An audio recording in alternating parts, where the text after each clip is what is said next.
Let me start off by telling you briefly what the traditional theory of the just war says about killing civilians in war. There are two main principles in the traditional theory governing the conduct of war, and both of these principles offer protections to civilians. First, there's what's called the requirement of discrimination, and most people think that what this principle requires is that civilians are not to be killed or attacked or harmed intentionally in war. Indeed, harming or killing civilians intentionally in war is considered terrorism. But as you know, it's virtually impossible to fight a war in contemporary conditions with population densities and highly destructive weapons without killing civilians. It just happens as a side effect of military action. And this inevitable killing of civilians as a side effect in war is governed by a separate principle called the principle of proportionality. And according to the traditional theory, it can be permissible knowingly or foreseeably to kill civilians in war, provided that the killing is unintended. It's not intended as a means to the achievement of one's aims, and is also proportionate. So the proportionality constraint comes into operation only in the case in which civilians are killed unintentionally. There's no such thing as a proportionate intentional killing of civilians because they are not liable to be killed. Now, I think the traditional view raises a number of really deep and difficult questions. First of all, notice that the traditional theory places a lot of weight on what an agent's intentions are. That is, a fact about what's going on in somebody's mind, not about what's actually happening in the world. And I think the situation has changed in recent decades so that I would say that now the orthodox view among moral philosophers is that the intention with which an agent acts cannot affect the permissibility of the agent's action. That is, whether an effect is intended or unintended can't affect the permissibility of bringing that effect about. And that's largely for the reason that I gave just a moment ago. People are skeptical about whether facts about what's going on in somebody's mind rather than what they're actually doing in the world can make the difference between permissibility and impermissibility. I share the concern of most philosophers about the relevance of intention to permissibility, but so far I'm unwilling to give up the relevance of intention, and that's really because of the implications in the area of warfare, of abandoning the idea that that distinction has moral significance. If you give up the idea that intention is significant, you really lose the distinction between legitimate acts of war, or what most of us consider to be legitimate acts of war, and terrorism. If you think it can be permissible to kill civilians as a side effect of military action in war, subject to certain constraints, but don't believe that intention is relevant, then you're going to end up endorsing terrorism in a much larger range of cases than I think any of us would be willing to do. If, on the other hand, you deny that killing civilians, even unintentionally, can be permissible, you end up being committed to pacifism of some sort or other. So, as far as I can tell,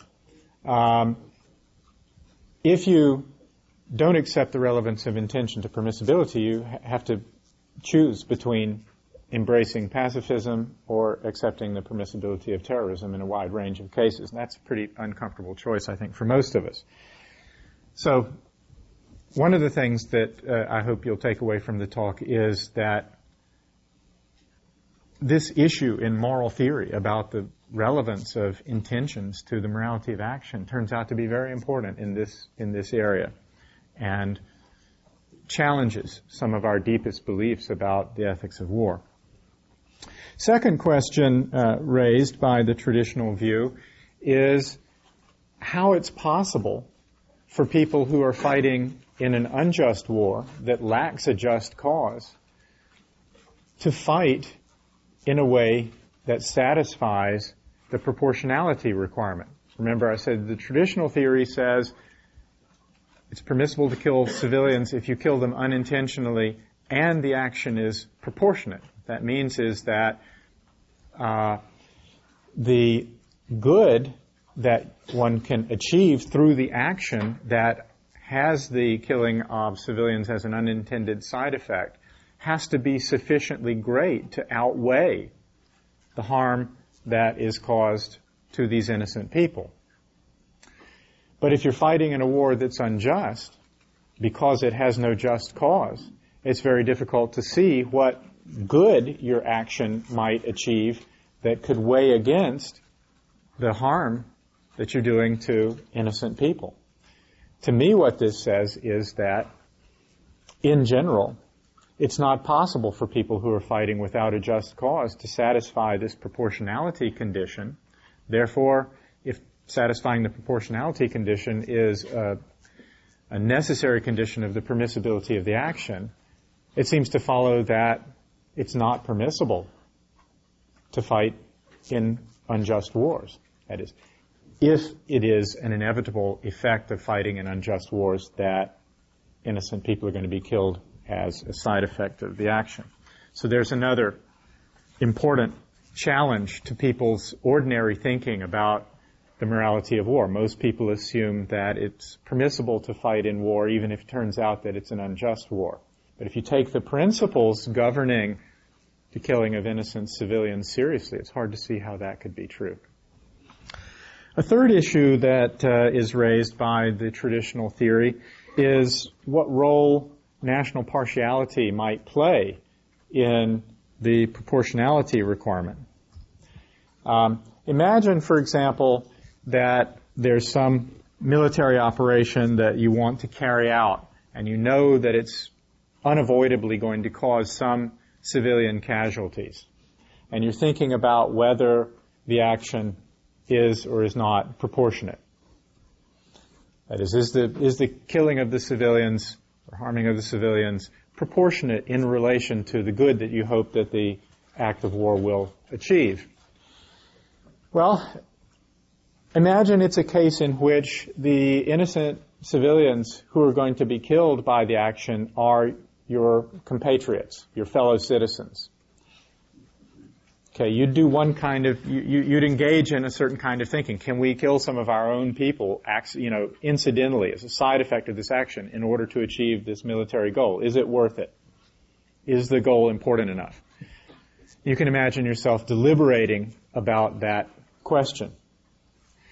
Does anything change morally if the civilians who would be injured or killed would be foreigners, members of the enemy civilian population?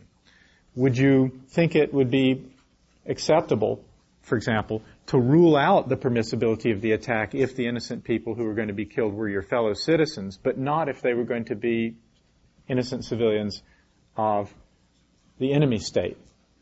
Could you do that?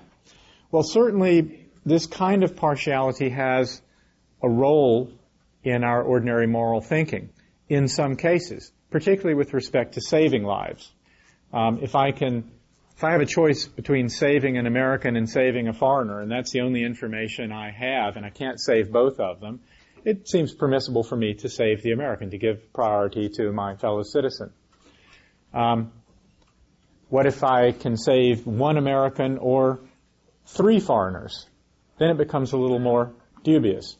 On the other hand, perhaps if I'm a soldier, I have a professional obligation here that comes into operation, so that if I'm a soldier and I have a choice between saving 1 American citizen and 3 foreigners, maybe I ought to save the 1 American citizen, whereas if I'm just a private individual, maybe I ought to save the 3 foreigners. But questions about saving people are morally different from questions about killing people. And I think it's really not very plausible to suppose that the constraint against killing people gets progressively weaker the more, or the less closely related people are to us in these ways. I also think that, and we can argue about this if you want, that co-nationality is not a terribly important relation between people. It's not like my relation to my child, for example. It's a much more distant and less morally significant relation. So on this issue, I am inclined to have a view, and that is that where killing is concerned, it really shouldn't make any difference what the nationality of the victim is, as long as the victim is a completely innocent person who's done nothing to make him or herself liable to the harm. Okay, thus far, I have been granting an assumption of contemporary just war theory, and that's the assumption that civilians have, as a class, a certain protected status, that they are morally immune, as is sometimes said, to the kinds of harm to which combatants are morally vulnerable. Their protected status is such that, as I said earlier, they are not to be harmed intentionally, though they may be harmed unintentionally, but only when the unintended harm satisfies this proportionality restriction. But we need to ask, what's the moral basis of civilian immunity? What makes civilians so special in war? Why are they so different? Well, international law gives a rather obvious, pragmatic answer, and that is just, I think, we want in war to have some rules that minimize the overall harm and destruction that's caused by war. The distinction between combatants and non-combatants, soldiers and civilians, is a nice, sharp, bright line, and if we can get everybody to respect a convention that says you can attack these people but don't attack those people, and in particular if the people you don't attack are the ones who are kind of keeping ordinary life going while the war is in progress, so that you're protecting the core elements of the society so that they can survive the war, then that's a good rule to have, and that's the rule that we have in international law. Basically, the justification there is pragmatic and consequentialist. It's focusing on the consequences of having the rule. In moral philosophy and in the theory of the just war, the answer that's given is quite different. The answer that traditional just war theory gives is that civilians are innocent in the sense that they are not posing a threat to anyone. The criterion of liability to attack in war on the traditional theory is posing a threat. So anyone who poses a threat to someone else can be attacked defensively. But civilians aren't posing a threat. Therefore, attacking civilians can't count as defense. It's aggressive killing. And because they are not posing a threat to anyone, they are not liable to be attacked or harmed in any way in war, whereas all combatants, supposedly by definition, are posing a threat, and therefore they are legitimate targets of attack. They have made themselves morally liable to be attacked simply by virtue of becoming combatants, by occupying that role.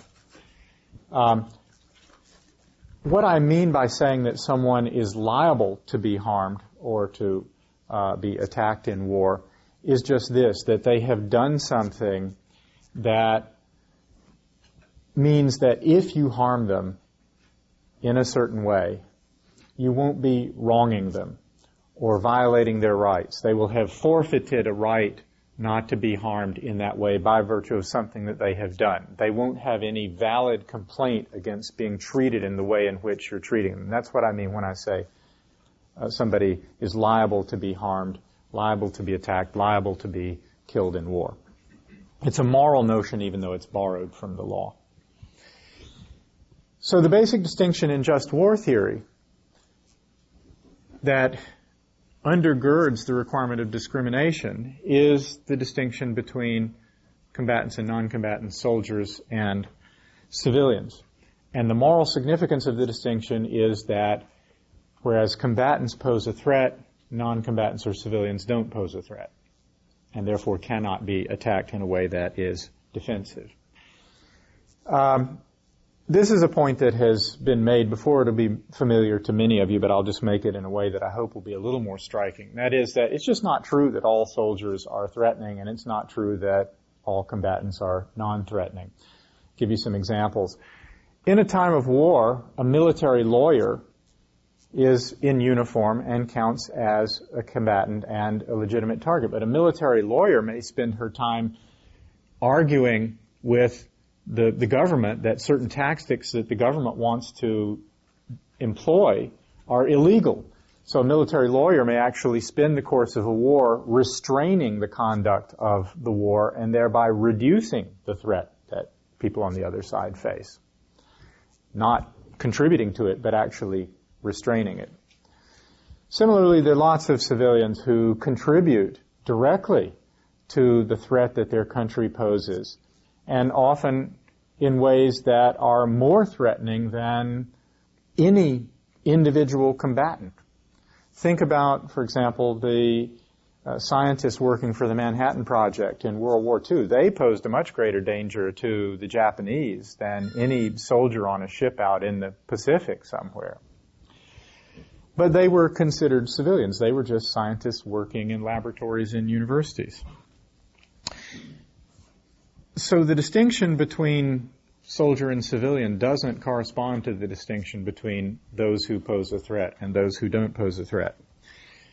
But in a way, I think that's really irrelevant, because posing a threat isn't what makes somebody a legitimate target of attack in war. It's not what makes somebody liable to be harmed in war.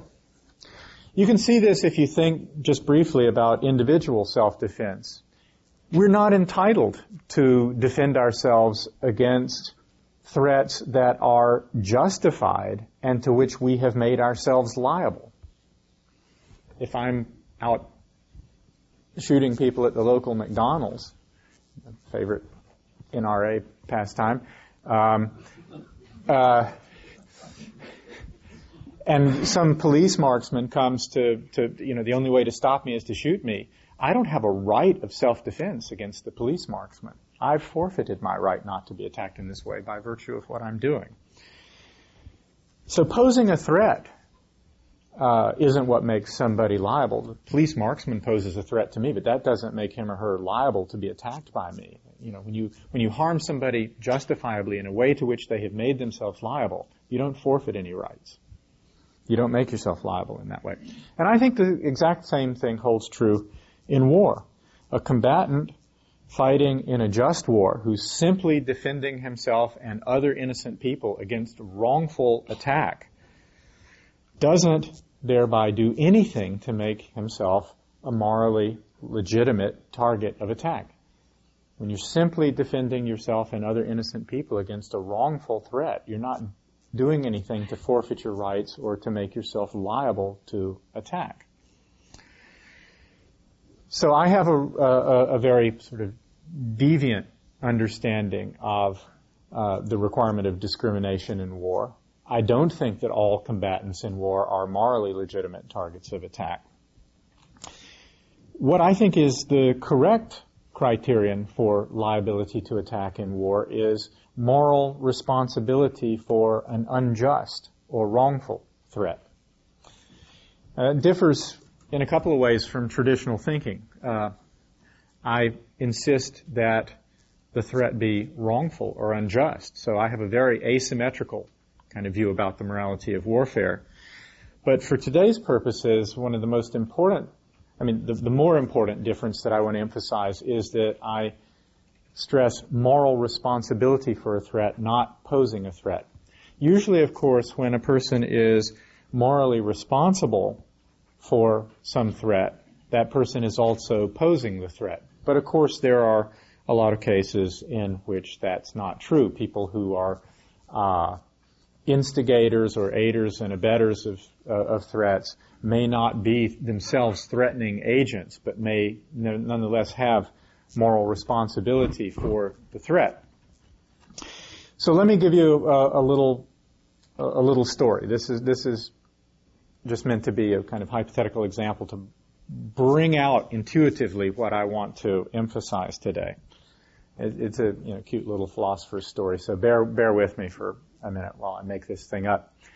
Suppose there's a small southern town. I'm from the South, so I can get away with this kind of thing.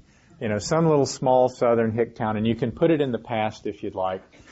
And this town has been run with a kind of iron fist by the local sheriff for years. He's much admired and so on, and he has had complete power and dominance over this little town. And in the past, the mayor has just been a kind of token presence, a mere figurehead. But now they've got a new mayor, and the new mayor is displacing the sheriff and taking the sheriff's power away, right, and rightfully so. But the sheriff obviously doesn't want this to happen. So what he does is he thinks, I've got to get rid of the new mayor. So he summons to him a credulous and uneducated 18-year-old farmhand. And he tells the farmhand a lot of alarming but false things about the mayor that together make a really good case for assassinating the mayor. And the sheriff then temporarily deputizes the farmhand, pays him a very handsome deputy's salary, and gives him the job of getting rid of the mayor. And subtly but unmistakably threatens him with retribution if he doesn't do the job or if he confesses to it after it's done. So he this farmhand is one of the sheriff's admirers, and he's not very bright, and so on. So even though the farmhand has some reservations about this, the combination of the sheriff's perceived authority, the duress to which the farmhand has been subjected, his own uncertainty about the facts, that is, he believes the things that the sheriff has told him and so on. It's a very convincing case that he's got. So he feels compelled to carry out the sheriff's orders.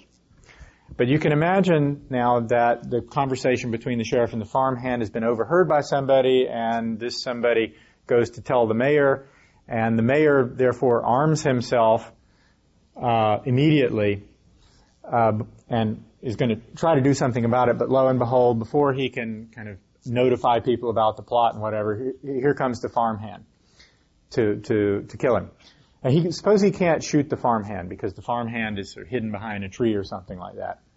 But off in the distance, he sees the sheriff. The sheriff is in the distance. He can't get there in time to do anything, even if he were disposed to do so, to save the mayor's life. So suppose that the only way the mayor can save his life in this kind of case is by shooting the sheriff. Remember, he's armed himself, but he can't shoot the deputy. The only thing he can, the farmhand deputy. The only thing he can do is shoot the sheriff. And what he rightly thinks is that if he shoots the sheriff, the deputized farmhand will feel that he's released from his duty to kill the mayor, about which he has some doubts, but he's doing it because of the coercion, the authority, and so on. But if the authority figure disappears and the coercion disappears, he won't do it. Is it permissible for the mayor to shoot the sheriff? I think it is.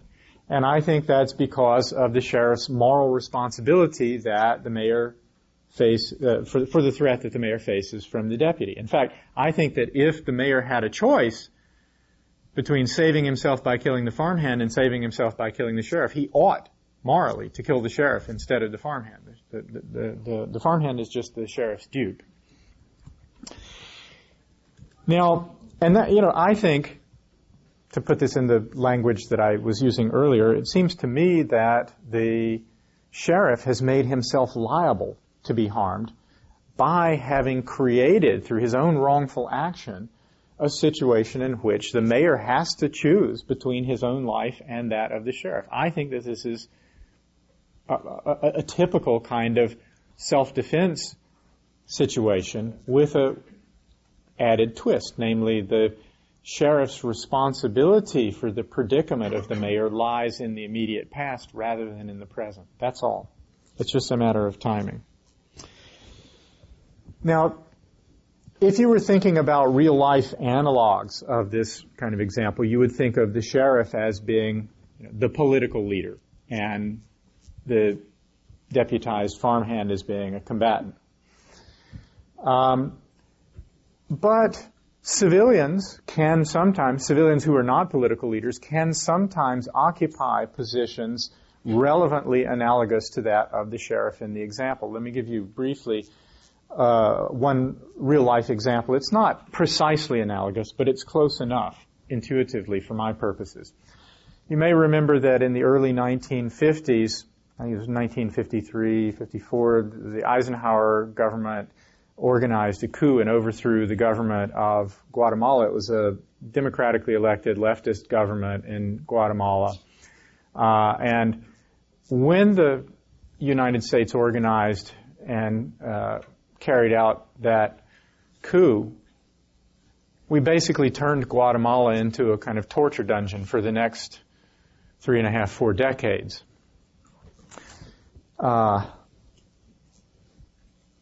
of the impetus for that unjust and aggressive small-scale war came from some executives of the United Fruit Company, some of whose unused plantations had been nationalized by the Arbenz government for redistribution to the peasantry who were living on the lands.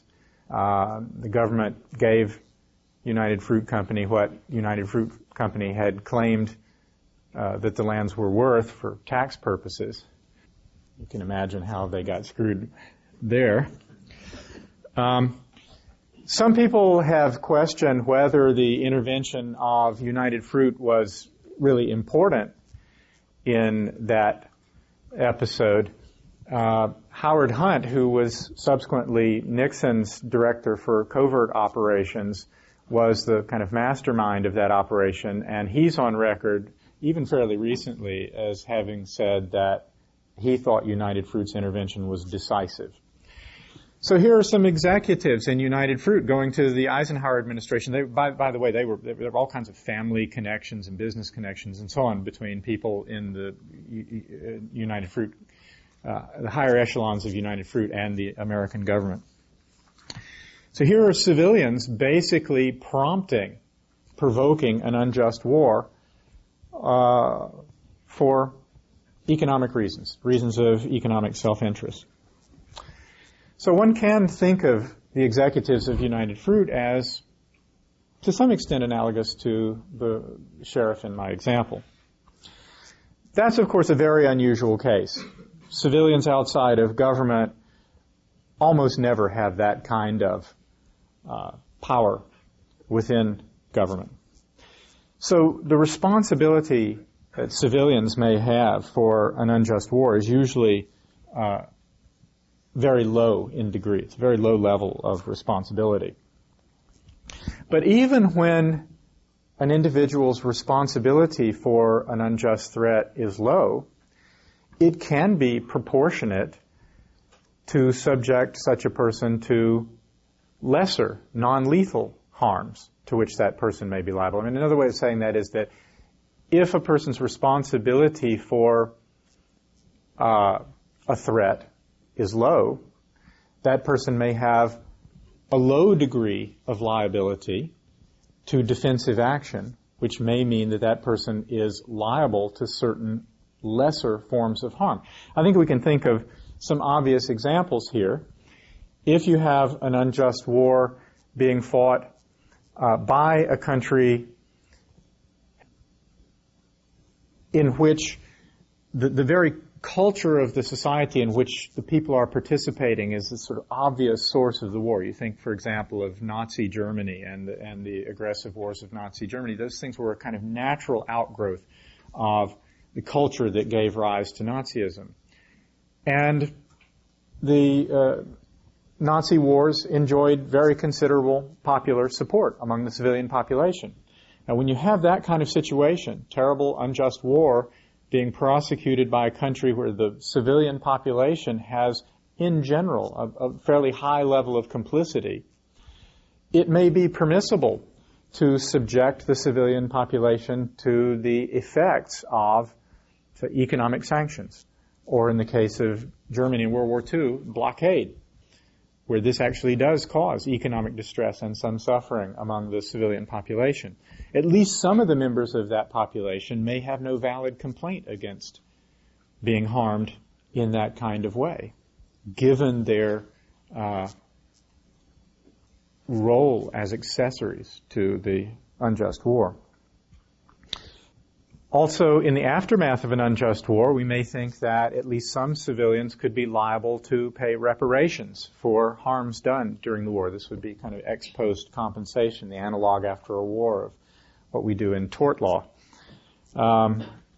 Another thing to which civilians may be liable, lesser form of harm to which civilians may make themselves liable through their contributions to an unjust war, is military occupation in the aftermath of an unjust war of aggression. Again, I don't think that most Germans or most Japanese were being treated unjustly by being subject to Allied occupation in the aftermath of World War II. They set themselves up for that. They really didn't have, most of them, a valid complaint against the burdens of occupation because of what they had done to contribute to the war. So it seems to me pretty clear that civilians can be liable to some kinds of harm by virtue or because of the contributions that they make to unjust war. Let me issue a disclaimer. I don't mean collectively here. I mean by virtue of what individuals themselves have done. So all these forms of harming, economic sanctions, demand for reparations, occupation, and so on, are indiscriminate, and some people who are not liable to be harmed by these forms of action are going to be harmed anyway, and they're going to be being treated unjustly. But what I'm saying is a large proportion of a population may not be being treated unjustly or being wrongfully harmed by being subject to these lesser harms. Okay, so now the question is, can civilians ever be morally liable to attack? Can they ever be, this is a different question, can they ever be legitimate targets of attack? Let me start off with one suggestion here, and that is, we usually think of liability as providing a justification for what we do to people intentionally. That is, if we think of people as liable to be punished, what that means is that provides a justification for our intentionally punishing them. But it seems to me that sometimes liability is relevant in a curious way to what we may do to people foreseeably but unintentionally. So let me give you another little hypothetical example here. Imagine that there are two military, we're fighting a just war, and there are two military targets in the territory of the unjust aggressor country. They're of equal military importance. We can destroy only one of them. We have to decide which of these targets to destroy. Each one of them is located next to a village. So when we destroy the military target, we're going to kill some civilians in the neighboring village. Suppose one village is notorious for its rabid support for the government in its unjust war. These are the super patriots in this village.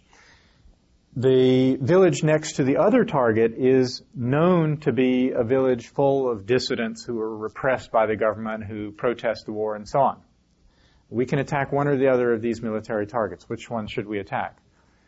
It seems to me that the right thing to do is to attack the military target next to the village that contains a large number of people who have supported and contributed in certain ways to the unjust war. Those civilians, some of them at any rate, the higher proportion of those civilians are going to be liable to some harms, liable to suffer some harms, if that's necessary, in order for us to achieve our just cause. They're going to have, let's put it this way, a lesser complaint against being harmed than the villagers in the dissident village would have. So that I would, myself, favor attacking the military facility next to the collaborationist village, that's not quite the right word, but the village of enthusiastic supporters, even if more people would be killed if we bombed that target than would be killed if we bombed the other target. So I think liability has a role even in our thinking about proportionality in the side effect harms that we're going to cause through military action.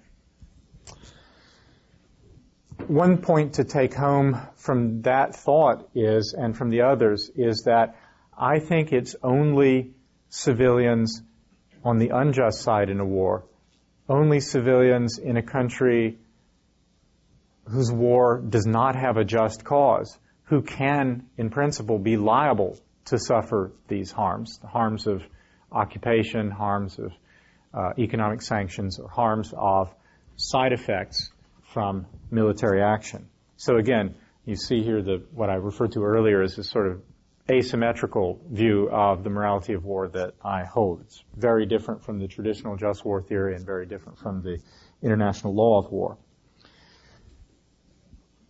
Final question, the big question: can civilians ever be morally liable to intentional military attack in war? Well, it may be hard to think of cases. Could go back to my United Fruit Company example. Suppose that the Guatemalans could have prevented the coup in Guatemala by assassinating the executives of United Fruit Company who approached the Eisenhower administration and put pressure on the administration to conduct the coup. Would that have been permissible, killing civilians in that way? Suppose it would be effective. Suppose it really would have been effective. Suppose that coup could have been prevented by killing the executives of United Fruit Company.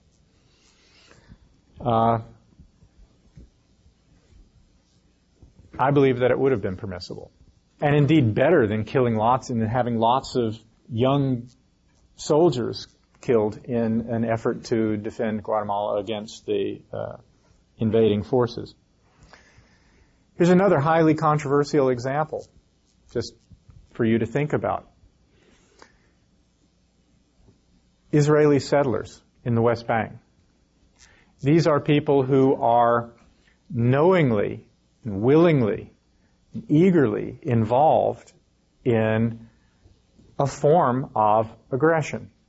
A form of aggression that people think of as constituting a just cause for war, namely the protection, the preservation of territorial rights of a political community.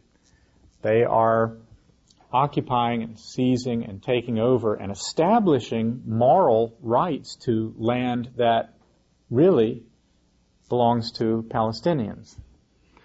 They're doing that because if you occupy land for long enough and you build infrastructure on that land, if you raise your children and your grandchildren on that land, you gradually acquire, or your descendants acquire, moral claims to stay.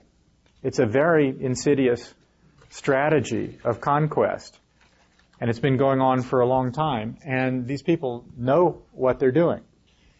Now, they're all armed, of course, but as we all know, so are most Americans. I mean, most Americans have lots of guns in their homes, too. So that doesn't make them combatants. The settlers in the West Bank are civilians. Are they liable to attack, if necessary, to expel them from those lands? My view is yes, they are. Not their children, not people who are there involuntarily or non-voluntarily, but the people who are there willingly, who are involved in this creeping strategy of annexation. I think they are. But they are civilians. Now, final word. I've given you a kind of theoretical rationale for holding civilians liable to various forms of harm, and I'm probably sounding a whole lot like Osama bin Laden, who has actually gone on record saying slightly similar things. So I want to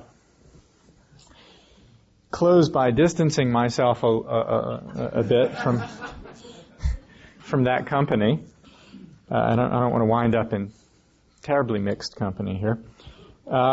First point to notice is there are lots of constraints here on civilian liability. First is, of course, the degree of responsibility that most civilians have for an unjust war and for harms that are done in unjust wars is very, very low. So their level of liability is very, very low. Very, very seldom the case that a civilian outside of government could be liable to intentional military attack. Even if there are some civilians who are liable to intentional military attack, they are almost invariably intermingled with large numbers of civilians who are not. So attacking them militarily is almost always going to be disproportionate because you're going to be harming and killing people who are largely innocent. Third, those were two reflections, that liability is low. Those who may be liable to some harms are usually intermixed with those who are not. Third point is that because the responsibility of civilians for an unjust war usually lies in or derives from action that they have done in the past and is not ongoing, because most civilians are not actually at any particular moment posing a threat. As I said earlier, action against them cannot be literally defensive. You can't prevent, literally block the threat by attacking civilians the way you can by attacking combatants. So attacking civilians will almost always be militarily completely inefficacious. If attacking civilians is going to do any good in the achievement of a just cause, the causal mechanism is going to have to operate in a different way. And the standard way is, of course, terroristically.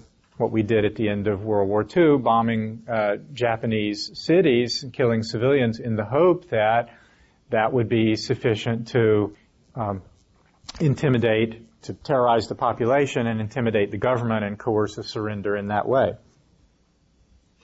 So I want to end with a question for you. I don't have a terribly good answer to this. I think it's a kind of open question morally. I have said that some civilians could make themselves liable to various forms of harm, and perhaps even in some rare cases, like maybe Israeli settlers, to intentional attack with weapons. But suppose that the causation wouldn't operate the way it would, say, in attacking Israeli settlers. That would be genuinely defensive in a way. You'd be expelling these people from the lands that they are trying to conquer or annex.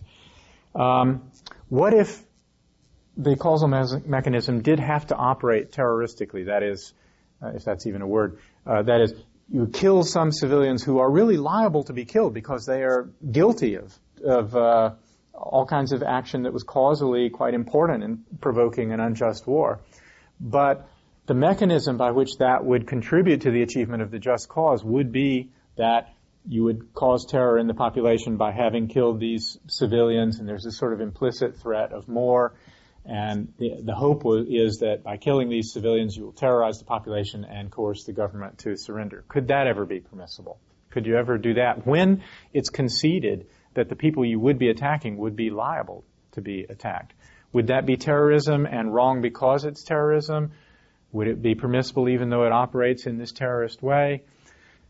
One thought, and this is the last thing I'm going to say, or actually the penultimate thing I'm going to say, is that this does involve a rather pernicious form of using people intentionally as a means of influencing others, and that may be part of what's wrong with terrorism. It's not just that the people attacked are innocent, but that they're being used their deaths are being used as a means of manipulating other people. There may be a distinctive wrong just in that itself.